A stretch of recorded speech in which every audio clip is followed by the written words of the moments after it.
അതിരപ്പള്ളി ജലവൈദ്യുത പദ്ധതിക്കായി സംസ്ഥാന സർക്കാർ നീക്കം നടത്തുമ്പോൾ പ്രാദേശിക എതിർപ്പും ശക്തമാകുകയാണ്. പദ്ധതി സാമ്പത്തികമായും പാരിസ്ഥിതികമായും നിലനിൽക്കില്ലെന്ന വിമർശനമാണ് വിവിധ കോണുകളിൽ നിന്ന് ഉയരുന്നത്. CPI അടക്കമുള്ള രാഷ്ട്രീയ പ്രസ്ഥാനങ്ങളുടെ എതിർപ്പ് മറികടന്ന് പദ്ധതി നടപ്പാക്കുകയെന്ന സർക്കാരിനെ സംബന്ധിച്ചിടത്തോളം പ്രതിസന്ധിയാകും. 3 പതിറ്റാണ്ടിലേറെ പഴക്കമുണ്ട് അതിരപ്പള്ളി പദ്ധതി എന്ന ആശയത്തിന്. 1986-ലാണ് 160 മെഗാവാട്ട് സ്ഥാപിത ശേഷിയുള്ള പദ്ധതിയുടെ രൂപരേഖ ഉണ്ടാകുന്നത്. പദ്ധതിക്കായി 1998-ലും 2005-ലും 2007-ലും പാരിസ്ഥിതിക അനുമതി തേടി. ആദ്യത്തെ 2 അനുമതികളും ഹൈക്കോടതി തടഞ്ഞു. 2007-ലെ അനുമതിക്കെതിരെ ഹൈക്കോടതിയിൽ തന്നെ വ്യവഹാരങ്ങൾ തുടരുകയാണ്.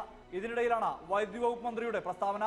ഗുരുതരമായ പാരിസ്ഥിതിക പ്രശ്നങ്ങൾ ഉണ്ടാക്കുന്ന പദ്ധതി സാമ്പത്തികമായും പരാജയമാകുമെന്ന് പരിസ്ഥിതി പ്രവർത്തകർ ചൂണ്ടിക്കാട്ടുന്നുണ്ട്.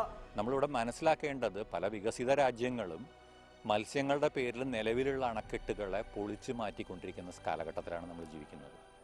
അപ്പം അങ്ങനെ ഒരു സമയത്ത് ഇവിടെ മത്സ്യങ്ങളെ സംബന്ധിച്ച് വളരെ പ്രാധാന്യമുള്ള ഒരു മേഖല, അതും വളരെ തുച്ഛമായിട്ടുള്ള വൈദ്യുതി, മഴക്കാലത്ത് മാത്രം കിട്ടാവുന്ന വളരെ തുച്ഛമായിട്ടുള്ള വൈദ്യുതിക്ക് വേണ്ടിയാണ് നമ്മളിവിടെ ചെയ്തുകൊണ്ടിരിക്കുന്നത്.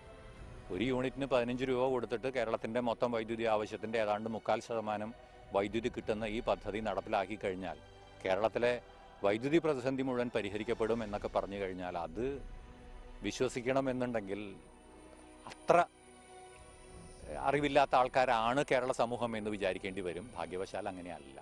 അതുകൊണ്ടാണ് പൊതുസമൂഹം ഇത്രയും കാലം ഈ പദ്ധതിയെ എതിർത്ത് വന്നിട്ടുള്ളത്. 200 ഹെക്ടർ വനത്തെയാണ് പദ്ധതി ബാധിക്കുക. അപൂർവങ്ങളായ ജന്തു സസ്യ വൈവിധ്യത്തെയും അതിരപ്പള്ളി വാഴച്ചാൽ വെള്ളച്ചാട്ടങ്ങളെയും പദ്ധതി ബാധിക്കും. നദീ തർക്കമായിട്ട് അല്ലെങ്കിൽ നദീ ജല പങ്കിടലുമായിട്ട് ബന്ധപ്പെട്ട കാര്യങ്ങൾ മുഖ്യമന്ത്രിയുടെ കയ്യിലാണ്.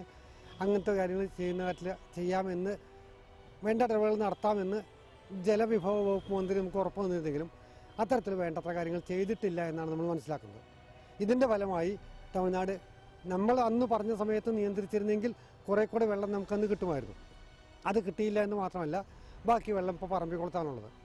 പറമ്പിക്കുളത്തുനിന്ന് വേണമെങ്കിൽ കൊരിങ്കൽ കുത്തിലേക്ക് വെള്ളം തിരിച്ചുവിട്ട് തരാവുന്നതേ ഉള്ളൂ.